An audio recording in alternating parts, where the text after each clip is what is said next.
इलय क्या घ्या आधी हे काय भेंडी घेऊन योग सांगितलेलं आहे ना. आता आणला हा त्या बनव ह्या किती त्या किती विचारू नको. काय झालं रे दत्ता, त्याच्यावर किती करवातस? मग काय करू, इलेल्या नुसतं डोक्यात ताप. वाय छळू रे, माधव जरा पडला असा ते का जाग येत. आहे मी हळूच बोलतोय, पण गावकऱ्याचं तोंड कसं बंद करणार? आणि बोलता ते चुकीचे नाही. हा आता काय झाला? बाजारात जायत होतय, तो परशु पोलीस पाटील आणि गोविंद बाता मारूक बसलेले. हाक दिल्याने म्हणून गेलंय. तर मका म्हणत होते ह्या काय करतास ते बरा नाही. आपले रीतिरिवाज असत ते पाळूक होय. दिवस कार्य झाला, मोठ्याने आगली दिल्या, पण हेच काय कापूक नाही. आता काय सांगू त्यांका, मूग घेऊन गप राहून बसला. बघितला, आम्ही शहरातली करतात ना, पण ऐकूक लागतं आपल्याक. आता पण तोंड उघडायचंच नाही काय? माधवान केस देऊक भय होते, पण आता ते का कोण समजावताला?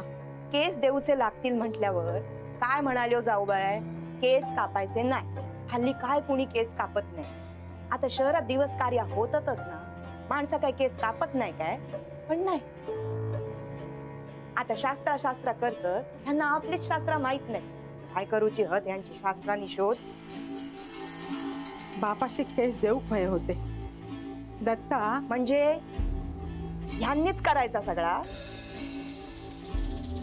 अग्नी भाऊजींनी दिल्यानी ना, मग त्यांनी आधी केस कापूक होय होते.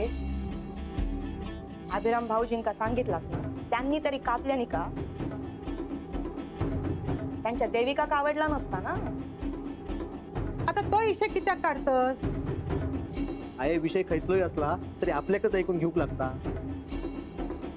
तुम्ही घरातच बसून असता, पण माका गावातून फिरताना माणसं विचारतात. तो साधे ना गावकऱ्याचं घरातलो, तो म्हणत होता अण्णांका केस देऊक नाही म्हणून घरात काय ना काय होता, म्हणूनच माधव आजारी पडलो. आता कुणा काय किती सांगायचा? कोणा काय सांगायची गरज नाही. हा आपल्या घरात काय व्याप होत आपल्याक माहित. हा तू उगाच चिडा नको, आणि कोणी काय विचारल्यांना तर गप राव, नाहीतर घराकडे निघाणी. म्हणजे आता पण तोंड बंदच ठेवायचा. सांगा त्यांका. अगो पण माधव आजारी हा ना, ते का काय बोला नको. हा आणि हो विषय पण काढू नको. नाही काढ विषय, पण ह्याच्या पुढे तुम्ही काय त्या बघून घ्या. अहो तुम्ही दमून येला, चला चाय घेवा.